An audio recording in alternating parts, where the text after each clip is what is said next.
The power for me to be successful was not in the teachers, it was not in the educational system, it was not in my culture, it was not in my society, it was within me. And I began to think, God, if you are a good God, why am I poor? If you are a great God, why are these people better than me? If you make me in your image, why are they special and I'm a monkey? And that night, no thunder, no lightning, no earthquakes, nothing. I just heard a voice in my mind, and the voice said, I ask you to believe me, and you will be saved, not them. And that night, I made a commitment to believe what God said. 13 years old, I said, okay, I believe that I have the power to experience far beyond all I can ever ask, think, or imagine. 13 years old. And that's when my pursuit of God began. When was it that you realized you wanted to become a preacher? You know, I didn't want to become a preacher. Matter of fact, today I still don't consider myself a preacher. I think it drove me to have a passion to help everybody who's been oppressed. My passion is to make sure that no one should live under what I experienced. I never desired to be a minister. I desired to help people. My definition of leadership is very simple yet complicated. I believe that leadership is the capacity to influence others through inspiration, not manipulation.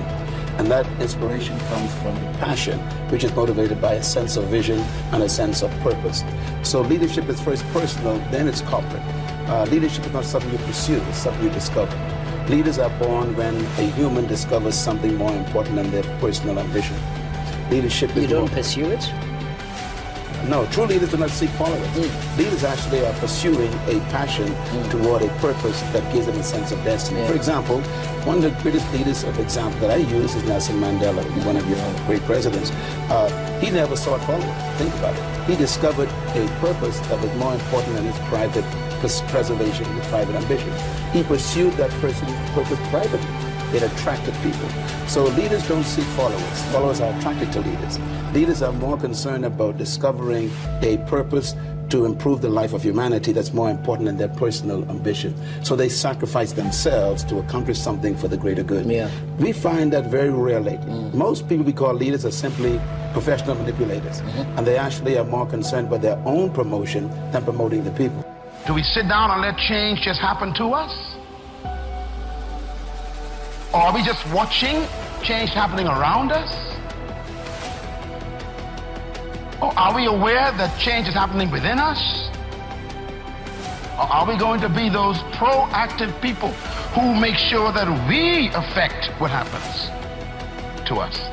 Change also produces 4 types of people. They are in this room. First of all, there are people who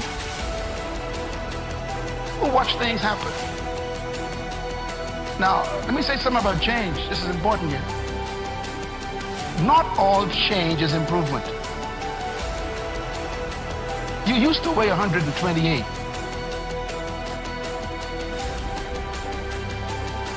And now you changed.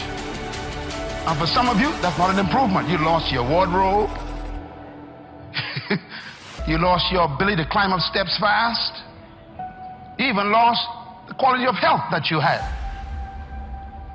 Change doesn't mean improvement all the time. But the problem is, without change, there can be no improvement. So you have to decide what to do with change. Change will happen. And if you are not careful, it could be destructive. So you have to determine what kind of change do I want in my life. And I want you as a young person, as a mother and a father, as a business person, to think about your company even, or your family, or your educational pursuit. What kind of classes do you want to take in college this year? What kind of grades do you want? What kind of relationships you want to have in your life? Who do you want to drop and who do you want to pick up in your relationships? What kind of people do you want to associate with? Where do you want to travel that you've never been? What are the books you need to read you never read before? The changes come with choices. So what kind of person are you? Success is not something you pursue. Success is a matter of becoming a person of value. We should not be pursuing money. We should pursue purpose. We should pursue vision for ourselves and for our countries, for our communities. We should be not pursuing things. We need to pursue ideas. That's right. I always say that there are three types of people in the world. There's poor people, there's rich people, and there's wealthy people. Poor people talk about money all the time. Rich people talk about things. Wealthy people, they talk about ideas. Rich people, poor people, and wealthy people think differently. For example, poor people, they pursue money. Rich people pursue things. Wealthy people pursue ideas. And so constantly there's a different way of thinking. I hope that the third world countries and the young people of our nations will become ideas people. You know, ideas control the world, not money. And ideas attract money.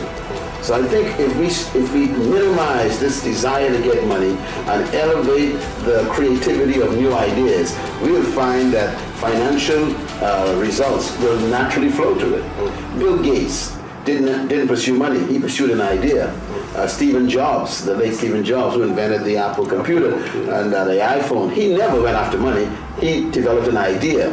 And I think, if you think of all the wealthy people in the world, it was ideas that made them wealthy, not money. That's right. So I think we need to switch it, reverse it. Don't pursue money and then try to get an idea. Get an idea and money to pursue the idea, and you become a byproduct as far as wealth.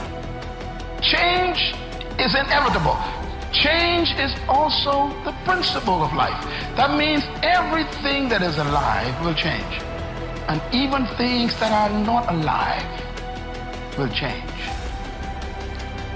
You know, a lady came to me, she says, I came to the Bahamas for the last 10 years and I missed 4 years. And I came here this past month and everything is different. The airport is new, she said. What happened to the old airport, she said.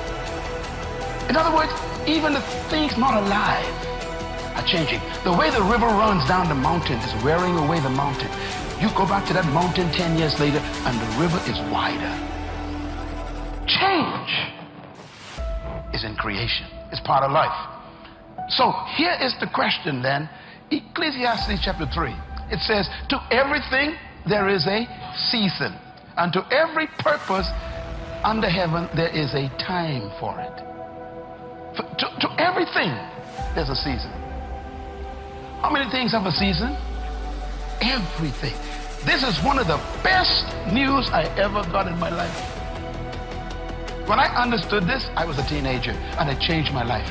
When I understood that everything is a season, let me tell you why. If you're having a bad time right now, it cannot last. If you cannot find a job right now, that is only a season. If your business is going in the wrong direction, it's a seasonal slide. If nobody wants to marry you, that's only a season. There's gonna come a season when everybody want to marry you. You got choices. If you have no money right now, the good news is I am seasonally broke. Tell your neighbor, it's only for a time. That's the good news. And that's why we are always reminded, never make a permanent decision in a temporary problem. I tell our young people, I say to you right now, stop looking for employment. Why don't you position yourself differently and look for deployment?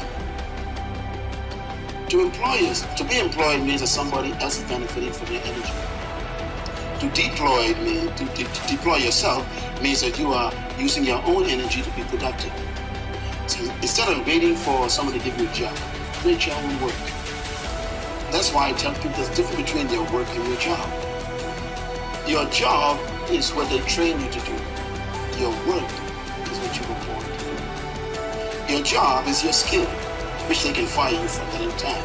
But your work is your gift. No one can take that from you. Your job is where you get compensation for activity. Your work is where you get fulfillment because you love it so much. Your job you can retire from. Your work, you can never retire from your work because your work is you.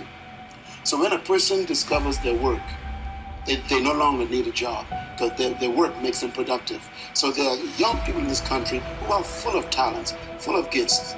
And I want to say this too. Every problem in life is a business. All businesses are simply someone solving a problem. So the more problems that are in Kenya, the more businesses available for young people to begin. And this is what I think we are lacking. We are trained to get a job. We're not trained to start a business. We are trained to let other people employ us, not trained to deploy ourselves.